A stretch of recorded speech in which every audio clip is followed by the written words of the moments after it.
Afternoon all. Today we're going to have a little training on how we talk to our guests. So I think it's important to start with, who are we as a business? Well, most of you will have been hired on skill, personality, what you bring to the business essentially is you. And I think that's important to remember, is that as a company, we do not want 10 robots walking around a site on a Saturday. Hello sir, hello madam, what can I do for you? I think it's something that we see predominantly in a lot of other businesses, but I think we stand above the rest in the fact that we want you to bring your personality to work and your personality to that bar, to the table side with the guests that we have. Today we're going to cover bar first, floor second, which has some universal stuff in. I think what's important is, in general, that we use our own judgment to read our guests, read the time of day, what company they're bringing, whether it be their family, whether they be on a stag, whether it's the lads, whether it's a group of ladies, whether it's mum and baby. And I think it's important to say that you're probably going to bring something different to each one of these scenarios. All right, I'm going to cover that more in a little moment. Bar-wise, how we talk to our guests is as important as how we present ourselves. And when I say present, I'm talking about eyes up, looking forward, ready for that guest to come to the bar. Okay, so this sits under acknowledgement. Acknowledgement can come in many forms. It can be a little nod whilst you're doing something else. It could be you saying hello. Hello, how are you? Is there anything you need? What can I make for you? You know, something along those lines. All right, so acknowledgement is always the first step. It's that first impression. All right, and people generate a first impression literally in the first 1 to 2 seconds of their interaction with you. If you're down, slow, took you 15 seconds to even notice they were there, they've already made their judgment on you. They already think they're going to get bad service. Okay, obviously it can be quite hard when we've got a few guests at the bar. You know, say one bartender on, 2 bartenders on. 6, 7, 8 different people at the bar waiting all to be served. Obviously, you're paying attention to who's coming to the bar in what order, so you can serve them in the most efficient way. This might mean asking who's next. This might mean you're paying attention. All right, so I'm going to talk very quickly about multi-serving. All right, and if you're capable of this will make you a much more efficient bartender. It will mean the guests are much more appropriately looked after. All right, and it literally boils down to you're making somebody's drinks, right? And once you've taken that order from that person, oh yeah, can I have a pint of Australia, porn star, and a bottle of Coke, please? Yeah, cool, no worries at all, coming right up. You then look to the person that you are going to serve next and tell them that you're going to serve them next. Hey, I'll be with you once I've just served these ones. Just out of interest, what is it you're having? Oh, I was going to have a pint of Capel Road and a porn star, please. Cool. So immediately you've saved yourself some time because you can then make those 2 porn stars together.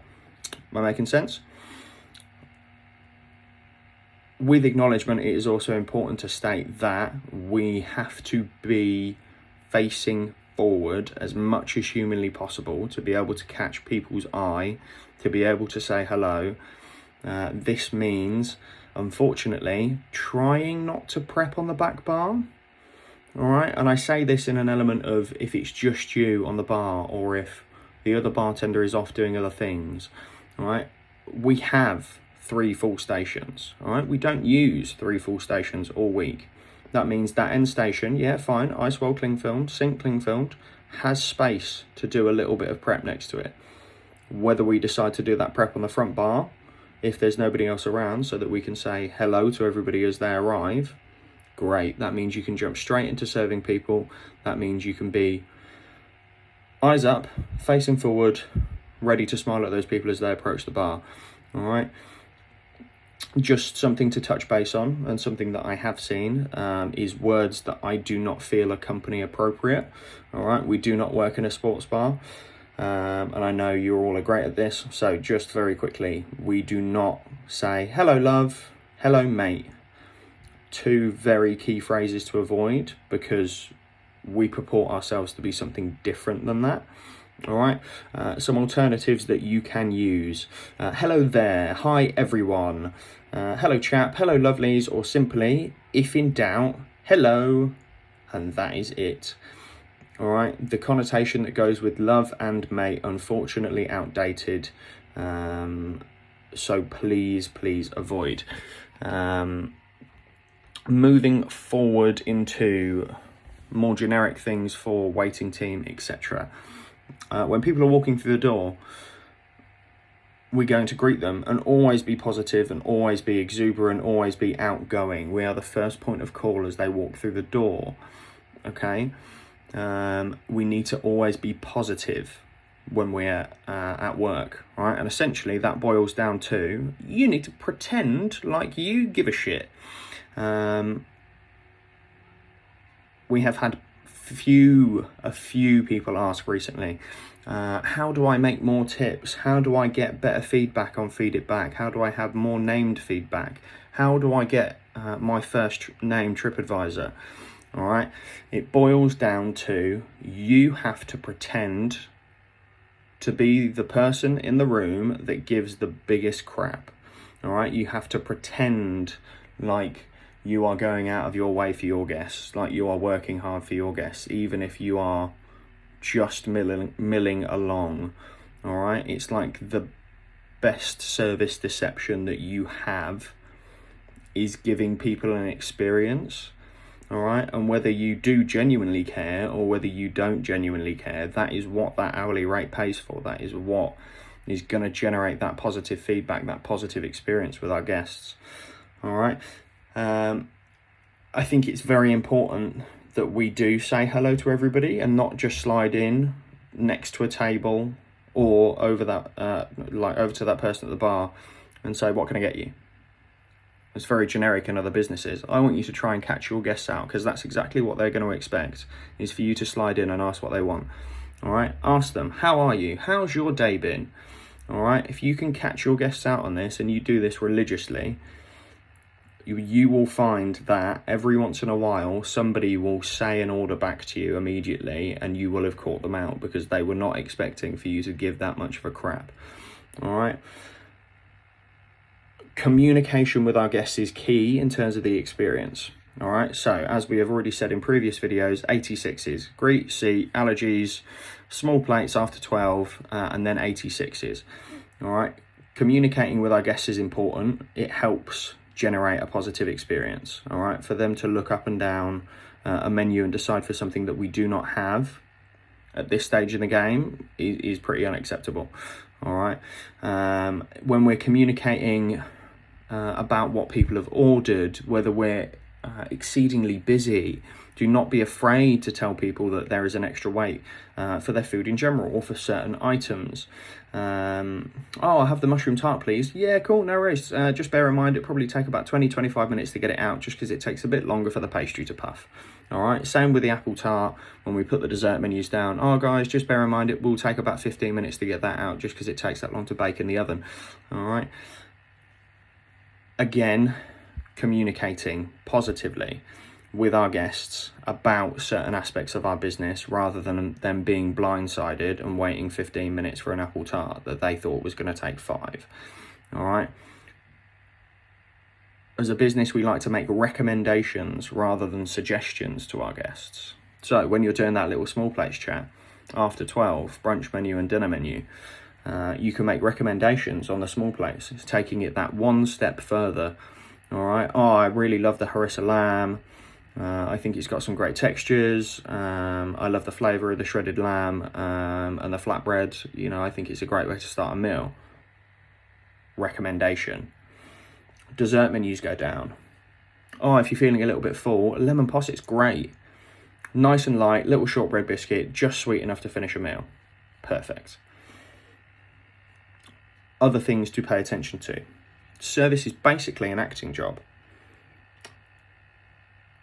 If you're not going to be positive every day, fake it till you make it. All right? Be who your customer needs at that point in time. All right? You will have lots of different customers over the space of a day that are looking for completely different things. All right? The couple that wants some intimate time together, they don't want conversation with their waiter. They want slick service and everything to be there when it needs to be, but they might not want that extra level of conversation, and that's fine. It's important for you to read your guest, all right, and understand when that situation's appropriate. Slide in, ask them how they are, absolutely fine. Take the order efficiently, all right, and then don't do too much interrupting. You might have the group of 6 guys, 6 ladies. They want a performance. They want to have a chat, all right? They want that exuberant service, all right? So you need to be able to read when that's appropriate. And I think it's also important that with lots of different types of guests, we all find ourselves in a situation where we're walking over to a table where a conversation is being had, but you have to deliver food, deliver drinks, ask if a specific guest needs anything else. Apologise for interrupting. It's the easiest way to jump into that conversation. 99 out of 100 guests won't think that that's inappropriate.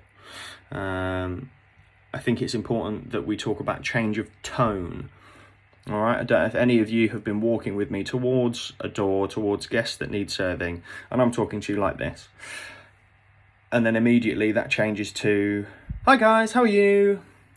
Change of tone. It's all part of this perceived performance that we call service. All right, it needs to be upbeat, uplifting, and you need to pretend to be the happiest person in the world, even if you're not. Which brings me into leave it at the door. Work is about escapism. It gives you an opportunity to be able to come to work, forget about your problems for a bit if you have them, pretend to be somebody else if you need to for a bit. It gives you an opportunity to make those tips, generate that great feedback, feel better about yourself for a little while. Because essentially we come to work to do a job. And if you're fuck miserable, you ain't going to be able to do that. Change it up every once in a while. Like I said at the start, we are not a monotone service industry. "Hi, how are you? How can I help? What would you like? Would you like to see a dessert menu?" Firstly, we don't do that. We drop the dessert menus. But change the way you say things for different guests. One of the ones that I use quite frequently is guests will finish a meal, I will offer dessert menus, they might decline them, they might have finished dessert, I will clear the plates, and if I think it's appropriate, I will ask them if they need anything else, and it'll be like, chilling or billing, all right? Funky little phrases, things that the guests aren't expecting, that give an extra little bit of enjoyment to your job, that isn't just, "Oh, would you like anything else? Would you like the bill?" Little things that change it up. Asking guests what they're looking for in the menu, or in a wine, or in a cocktail. Little things that don't make it mundane for you day in, day out. Because let's face it, the experience is we do the same thing with every guest, every time, day in, day out. All right, we've got to keep it interesting for ourselves. Nothing too boring. All right, keep ourselves interested and engaged. I hope some of these things would have been helpful for some of you.